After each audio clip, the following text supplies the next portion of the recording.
नमस्कार, आप देख रहे हैं लोकवार्ता न्यूज। हमारी खबरें देखने के साथ ही हमारे चैनल को लाइक और सब्सक्राइब जरूर करें।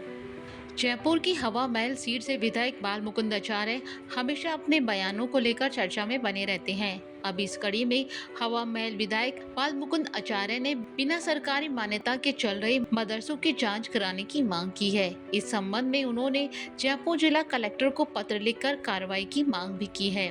दरअसल विधायक बाल मुकुंद आचार्य को हवा महल क्षेत्र के स्थानीय निवासियों ने शिकायत दी है कि जल महल के सामने जेपी कॉलोनी टोंक वाले की बस्ती स्थित मदरसा नूर उल इस्लाम में गंभीर अनियमितताएं हो रही हैं। इसके साथ ही मौलाना मुफ्ती सलीम पुत्र रईस पर लड़की को बहला फुसलाकर फर्जी निगाह के जरिए जबरन अपहरण करने का आरोप है।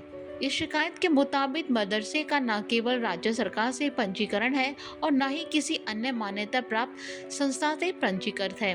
इसे लेकर बाल मुकुंद आचार्य ने कहा कि मदरसों में कोई चेकिंग नहीं होती है, सीसीटीवी कैमरे नहीं है, इसलिए इनकी जांच होना जरूरी है। हमारे पास लंबे समय से इसकी शिकायतें आ रही हैं। अभी भी जो मामला सामने आया है उसमें एक 47 साल के मौलाना ने 22-23 वर्षीय युवती से निकाह कर फर्जी सर्टिफिकेट बनवा लिया। इसके बाद वो शिकायत करने पर परिजनों को धमकी दे रहा है। इसके साथ ही स्थानीय लोगों ने ये आरोप लगाया कि इस मदरसे में पहले भी गरीब बच्चियों के साथ अनैतिक कार्य किए जाते हैं। कुछ लोग फर्जी पहचान पत्र बना शहर में रह रहे हैं, जो खाड़ी देशों से चंदा और हवाला के जरिए पैसे प्राप्त कर देश विरोधी गतिविधियों में शामिल होते हैं।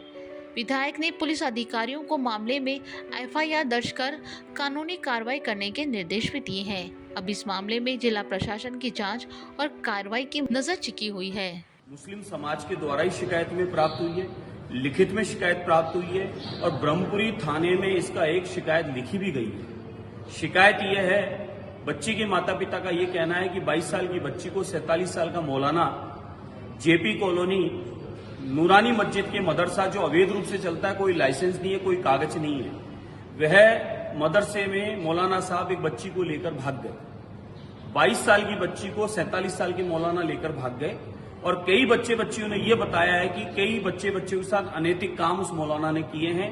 कईयों को डराया धमकाया है, कईयों को जान से मारने की धमकी दी है और कईयों को वीडियो वायरल करने का भी धमकी दी है। ये एक शिकायत नहीं है, अनगिनत मदरसों की शिकायत है, मुस्लिम समाज के द्वारा शिकायत है, मुस्लिम बच्चों के द्वारा शिकायत है।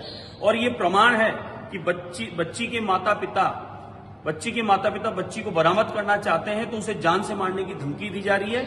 और नूरानी मस्जिद के मौलाना के पास में 3 आईडियां है, 3 जगह वोट डालने का अधिकार रखते हैं वो मौलाना, और वह मौलाना और उसका पूरा ग्रुप वह अवैध रूप से कई मदरसे चला रखा है, कई बच्चियों को हरेसमेंट कर रखा है और कई बच्चियों की शिकायतें हमें प्राप्त हो रही है। इसलिए हमने सरकार से निवेदन किया है कि मदरसों की जांच करवाएं, मदरसों में कैमरे होने चाहिए, मदरसों में बच्चियों के शौचालय अलग होने चाहिए और मदरसों में जो बच्चियों के लिए सुविधा होनी चाहिए वो सुविधाएं वहां उपलब्ध नहीं है। तो मदरसों की भी जांच करें, ये पता करें कि मदरसों के अंदर धर्म की शिक्षा दे रहे हैं या बच्चियों के साथ अनैतिक काम कर रहे हैं या बच्चियों को हरेसमेंट कर रहे हैं, किस प्रकार से मदरसों में गतिविधियां चल रही है, इनकी भी जांच होनी चाहिए।